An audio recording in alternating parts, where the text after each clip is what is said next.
Hello नमस्ते सत श्री अकाल। कैसा है आपका हालचाल? आशा करते हैं ठीक होगा। तो आज हम लोग क्या पढ़ेंगे? देखो आज हम लोग पढ़ेंगे जनतंत्र का जन्म। इसका अर्थ क्या होता है? तो जनतंत्र यानी जनता का तंत्र। इसके जो है लेखक कौन है? तो रामधारी सिंह दिनकर जी जो है ना इसके लेखक हैं। उन्होंने जो है लिखा है जनतंत्र का जन्म।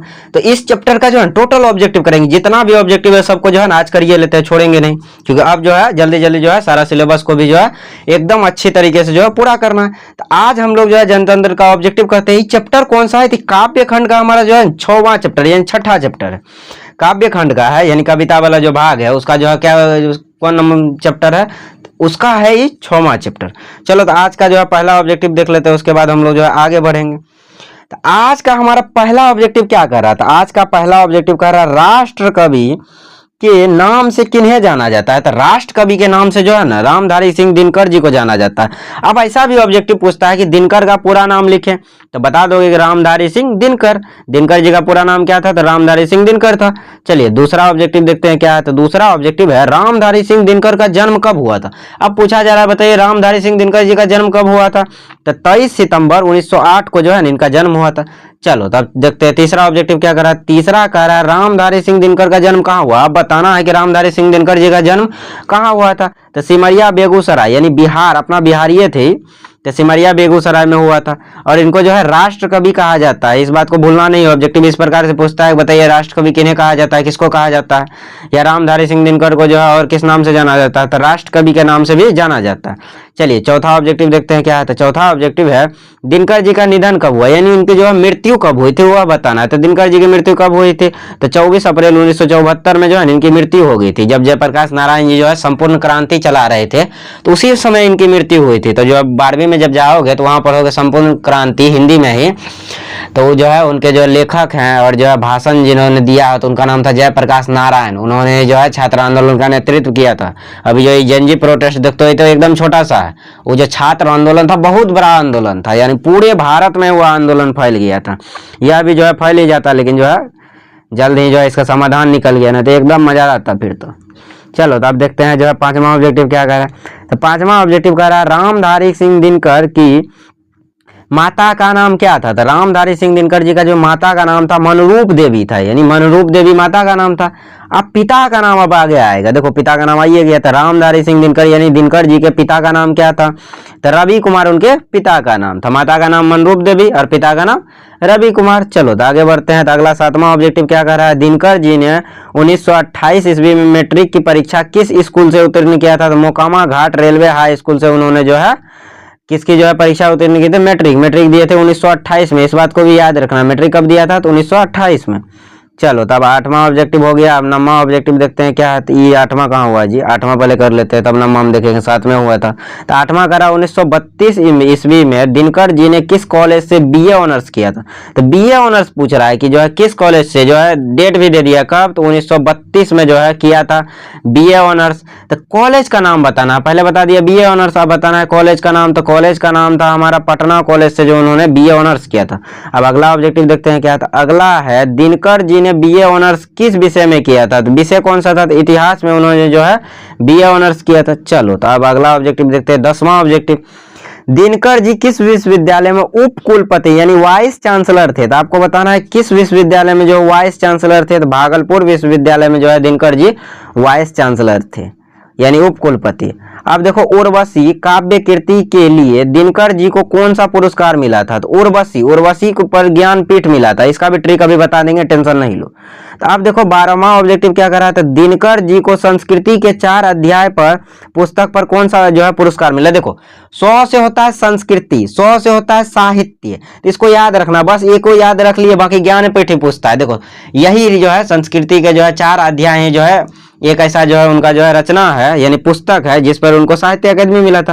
तो अब इस कंफ्यूजन में नहीं रहना कि कोई और रचना में तो 100 से पहला नाम आता है, नहीं, ये कई यही पूछ देता है कि 100 से देखो संस्कृति के 4 अध्याय है, 100 से साहित्य अकादमी है, तो 100 से साहित्य अकादमी हो गया और संस्कृति के 4 अध्याय, यानी संस्कृति के 4 अध्याय पे साहित्य अकादमी दिया गया था और उर्वशी पे ज्ञानपीठ। तो उर्वशी पूछ देगा तो बाकी सब ऑप्शन काट के ज्ञानपीठ मार देना। ये पूछे तो देखो नाम से पता चला 100 से संस्कृति के 4 अध्याय, 100 से साहित्य अकादमी पुरस्कार। 13 नंबर ऑब्जेक्टिव देखो क्या कर रहा है। दिनकर जी को भारत सरकार की ओर से किस सम्मान से अलंकृत किया गया है? तो पद्म विभूषण जो है भारत सरकार ने उनको दिया था। चलो तो आगे बढ़ते हैं, अगला ऑब्जेक्टिव हमारा क्या कर रहा है। तो अगला ऑब्जेक्टिव है निम्नलिखित में से कौन सी दिनकर जी की काव्य कृति है, यानी काव्य संग्रह पूछ रहा है कि आप बताइए कि कौन सा इनमें से ये जो दिया हुआ है इनमें से कौन सा जो है इनका जो है काव्य कृति है, यानी काव्य संग्रह है। तो कौन सा है, तो रश्मि रथी उनका जो है काव्य संग्रह है। चलो तो अगला देखते हैं क्या है हमारा। तो अगला ऑब्जेक्टिव कह रहा है 15 नंबर, निम्नलिखित में से कौन सी दिनकर जी की गद्य कृति है। तो अर्धनारीश्वरी 12वीं में पढ़ोगे, शायद से जो है चौथा चैप्टर है 12वीं का हिंदी का, तो उसी में जो है हम लोग पढ़ेंगे अर्धनारीश्वर। आधा शरीर जो है नर का है और आधा शरीर जो है स्त्री का है, तो उसी को कहा गया है अर्धनारीश्वर, आधा नर आधा नारी, यानी शिव का कल्पित रूप है। चलो तो अब 16वां ऑब्जेक्टिव देखते हैं क्या है। संस्कृति के 4 अध्याय और बट पीपल दिनकर जी की जो है कौन सी विधा है, ये पूछा जा रहा है। बताइए संस्कृति के 4 अध्याय और बट पीपल जो है दिनकर जी की कौन सी जो है विधा है, काव्य की जो है यानी कौन सी विधा है, सीधा समझो कौन सी विधा है। तो आपको बताना है कौन सी विधा है, तो बी हमारा जो है हो जाएगा गद्य है। चलो तो गद्य हो गया। अब परशुराम की प्रतीक्षा और हारे को हरि नाम दिनकर की जो है कैसी रचना है। अब बताना है कि परशुराम की प्रतीक्षा और हारे को हरि नाम जो है दिनकर की जो है कैसी रचनाएं हैं। तो कैसी रचनाएं हैं या, तो यह हमारा काव्य कृतियां है, कविता वाला हो गया ये। चलो 18 नंबर, दिनकर की डायरी के लेखक कौन है ना, नाम से पता चला है दिनकर की डायरी, तो रामधारी सिंह दिनकर। बच्चा बहुत कंफ्यूजन में रहता, बोलता है दिनकर की डायरी, दिनकर नहीं लिखा होगा, नहीं ऐसा नहीं, दिनकर का डायरी है तो दिनकर ही लिखा होगा, डायरी है तो डायरी में अपना डायरी अपने से लिखता है जी, कोई और लिख लेता है कि। चलो तो आगे बढ़ते हैं, अगला क्या है 19 नंबर, तो कुरुक्षेत्र और नील कुसुम के रचयिता कौन है। तो रामधारी सिंह दिनकर जी कहाँ है भैया, तो सी नंबर सही हो गया। अब अगला देखो क्या कह रहा है 20 नंबर, तो 20 हमारा कह रहा है रामधारी सिंह दिनकर भारतीय संसद के किस सदन में सांसद रहे हैं। तो वह जो है राज्यसभा के जो है ना सांसद भी रहे हैं। चलो तो अब अगला देखते हैं क्या है। तो अगला ऑब्जेक्टिव है दिनकर जी ने कविता लिखने की शुरुआत किस दशक में की थी। अब बताना है कि कौन सा दशक था जिसमें दिनकर जी जो है अपना कविता लिखना का जो है ना शुरू कर दिए थे, कौन सा दशक था, तो 30 का दशक में लिखना शुरू कर दिए थे। चलो तो अगला देखते हैं क्या है। तो अगला है हमारा रामधारी सिंह दिनकर किस काव्य धारा के प्रमुख कवि हैं। तो उत्तर छायावाद जो है काव्य धारा के जो है ना एकदम प्रमुख कवि है, महत्वपूर्ण है ये। चलो तो अब अगला देखते हैं क्या है। तो अगला है दिनकर जी किस युग से प्रवर्तमान राष्ट्रीय भावधारा के एक महत्वपूर्ण आधुनिक कवि है। दिनकर जी जो है किस युग से प्रवर्तमान राष्ट्रीय जो है भावधारा के एक महत्वपूर्ण कवि है। तो जो है किस युग का है, तो बताना है आपको जो है किस युग के थे, तो भारतेंदु युग के थे। चलिए तो आगे बढ़ते हैं, अगला हमारा क्या कह रहा है। तो अगला है 24 नंबर, 24 कह रहा है अपनी संवेदना और भाव बोध से दिनकर जी किस दशक के प्रमुख कवि के रूप में पहचाने गए। तो कौन सा दशक था जिस दशक में जो है ना एक प्रमुख कवि के रूप में जो है पहचाने गए थे, तो वह दशक हमारा था चौथे दशक में। चलो तो अगला देखते हैं क्या है हमारा। अगला है छायावाद के बाद कवियों में किस क्षेत्र में दिनकर जी की उपलब्धियां सबसे अधिक और जो है उत्कृष्ट रही। तो कौन सा क्षेत्र था, प्रबंध काव्य का वह क्षेत्र था। चलो तो अगला देखते हैं क्या है हमारा। चलिए तो अगला ऑब्जेक्टिव देखते हैं क्या है। तो अगला ऑब्जेक्टिव है हमारा 26 नंबर का ऑब्जेक्टिव। 26 का पूछ रहा है कि दिनकर जी ने इनमें से किन काव्य शैलियों में रचनाएं प्रस्तुत की थी। किन काव्य शैलियों में रचनाएं प्रस्तुत की थी, तो प्रबंध और जो है मुक्तक में भी की थी, गीत प्रगीत में भी, काव्य नाटक, यानी इनमें से सभी में जो है यह अपना जो है काव्य जो है शैलियों में रचनाएं प्रस्तुत कर चुके हैं। चलिए 27 नंबर देखते हैं क्या है। 27 नंबर है राष्ट्रकवि दिनकर की कविता जनतंत्र का जन्म आधुनिक भारत में किसके उदय का जो है जय घोष है। तो जनतंत्र के उदय का जो है यह जय घोष है, एकदम जनता का जो है शासन होना चाहिए। देखो जो है कौन सा ऑप्शन मार दी, 1 नंबर मार दी, लेकिन ये होगा नहीं। जनतंत्र का उदय कहाँ है, तो बी है हमारा। बताओ तुम लोग बताया करो, जो है ऑप्शन भी जो है सही मार दे, उल्टा पुल्टा हो गया, लग गया तो हमको यही है, लेकिन जनतंत्र का उदय कौन सा होगा, जनतंत्र का उदय। अब 28 नंबर देखते हैं क्या है हमारा। तो 28 नंबर हमारा पूछ रहा है कि जनतंत्र का जन्म कविता में कवि किसके ऐतिहासिक और राजनीतिक अभिप्रायों को उजागर करता है। तो किसके कर रहा है, तो जनतंत्र के, एकदम जनतंत्र के बारे में बताएगा। जनतंत्र यानी जनता का तंत्र हुआ है। चलो तो अब देखते हैं 29 नंबर क्या कर रहा है। कवि के अनुसार नवीन भारत में स्वयं सिंहासन पर कौन आरूढ़ होने को तैयार है। तो जनता जो है आरूढ़ होने को तैयार है, यानी ऑप्शन सी बिल्कुल सही है। देख के ऑप्शन मारना है, कुछ नहीं मार के चलाना है। अब 30 नंबर देखो क्या कर रहा है। तो 30 कह रहा है सदियों की देसी विदेशी पराधीनताओं के बाद भारत में किसकी प्राण प्रतिष्ठा हुई है? तो जो है जनतंत्र की प्राण प्रतिष्ठा हुई। एकदम सदियों से देसी विदेशी जो है ना सब आया, आक्रमण किया, ठीक, उसके बाद जो है हमें गुलाम बनाया भारत को, तब जाके जो है ना जनतंत्र का जो है अब जाके स्थापना हुआ है। तो उसी पे जो है इन्होंने लिखा है रामधारी सिंह दिनकर जी ने, जनतंत्र का जन्म। चलो तो अब अगला देखते हैं, अगला ऑब्जेक्टिव हमारा क्या कह रहा है। तो अगला ऑब्जेक्टिव है हमारा 31 नंबर, जनतंत्र का जन्म कविता का स्वरूप कैसा है? स्वरूप ऐतिहासिक महत्व का है, एकदम ऐतिहासिक महत्व बताया जा रहा है। चलो 32 नंबर देखते हैं क्या, सदियों की ठंडी बुझी राख सुगबुगा उठी है, मिट्टी सोने का ताज पहन इठलाई है। यह पंक्ति किस कविता की है? तो यह पंक्ति जनतंत्र का जन्म जो है कविता का है, जिसके लेखक है रामधारी सिंह दिनकर जी। अब देखो 33 नंबर क्या कह रहा है, 33 कह रहा है कवि के अनुसार समय के साथ रथ का घर घर नाद सुनकर किसे सिंहासन खाली करने को कहा गया है? तो शासक और राजाओं के लिए कहा गया कि सिंहासन खाली करो, अब जनता आ रही है, जनता का जो है देश है, जनतंत्र है, अब जनतंत्र आ चुका है। चलो तब 34 नंबर देखते हैं क्या, 34 है कवि रामधारी सिंह दिनकर ने मिट्टी की अबोध मूर्तें किसे कहा? ये भी जनता को कहा कि जनता एकदम मिट्टी के अबोध मूर्तें हैं, इसको कुछ पता ही नहीं है, सही में भी नहीं पता। जारे पाले की कसक सदा सहने वाली कौन है? तो ये भी जनता है, ये कहाँ है? तो देश की जनता। ए नंबर हमारा हो जाएगा बिल्कुल सही। अब चलो 36 नंबर देखते हैं क्या है। तो 36 नंबर हमारा कह रहा है ऑब्जेक्टिव कि सिंहासन खाली करो कि डैश आती है। तो देखो रिक्त स्थान में क्या भरना है? तो जनता आती है, एकदम पढ़े हैं सर। अब 37 नंबर देखते हैं क्या, 37 है जब जनता कोपाकुल होकर भ्रिकुटी चढ़ाती है तब क्या आगे होता है? तो भूडोल कंपन और बवंडर उठते हैं। चलो तब देखते हैं क्या है हमारा। तो 38 है जनता की हुंकारों से किसकी नींव उखड़ जाती है?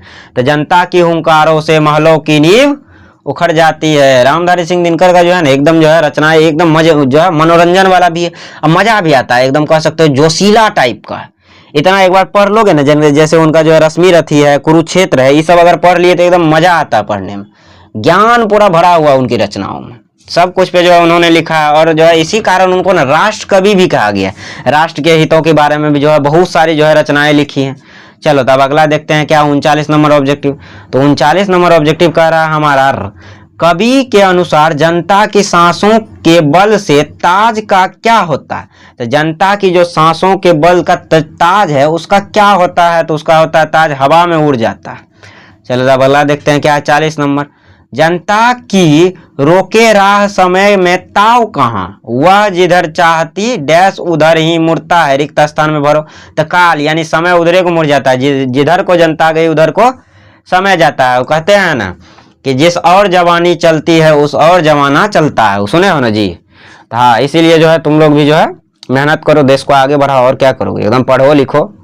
चलिए तब 41 नंबर देखते हैं। 41 नंबर का ऑब्जेक्टिव हमारा क्या कर रहा है? तो 41 नंबर ऑब्जेक्टिव कर रहा है शासक वर्ग जनता को क्या समझकर बहलाने का प्रयास करता है? दूध मुंही बच्ची जो है जिसे 4 खिलौने से बहलाया जा सकता है। तो एकदम शासक वर्ग को लगता है इसको जो है एकदम बहला फुसला के काम चला लेंगे, और जो है काफी बार जो है सफल भी होता है, लेकिन हर बार सफल नहीं होता है। तो शासक वर्ग को यह सोचना चाहिए कि भैया जनता है, जिस दिन उठ गई सिंहासन खाली करो, जनता आई है। जनतंत्र का जन्म कविता में कवि के अनुसार जगत का सबसे विराट जनतंत्र कौन सा आ पहुंचा है? भारत का जनतंत्र आ पहुंचा, एकदम विशाल जनतंत्र है, एकदम विराट रूप लिए हुए। आज भी देखोगे दुनिया का सबसे बड़ा लोकतंत्र भारत ही है, क्योंकि यहाँ जो है ढेर सारी जनसंख्या जो है इसको क्या करती है, तो वोट डालती है और चुनती है अपना जो है प्रतिनिधि को। चलो अगला 43 नंबर देखते हैं क्या, तो कवि दिनकर जी के अनुसार कितने कोटि जनता, यानी कोटि यानी करोड़, जनता के हितों में सिंहासन तैयार करने की बात कही गई है? कितने जो है कोटि जनता के हितों में जो है सिंहासन तैयार करने की बात कही गई? 33 कोटि। चलिए तो अगला देखते हैं क्या है। तो अगला है हमारा अभिषेक आज राजा का नहीं डैश का है, यानी आज प्रजा का अभिषेक होगा। जनतंत्र में प्रजा का अभिषेक होता है, राजा का नहीं। राजतंत्र में राजा का होता है, लेकिन जनतंत्र में किसका होता है? तो प्रजा का होता है। चलो तब अगला देखते हैं क्या है हमारा। अगला 45 नंबर ऑब्जेक्टिव कह रहा है जनतंत्र का जन्म कविता में कवि के अनुसार देवता कहाँ मिलेंगे? तो खेतों और खलिहानों में मिलेंगे। क्या चलाते हुए? हल चलाते हुए, कुदाल चलाते हुए।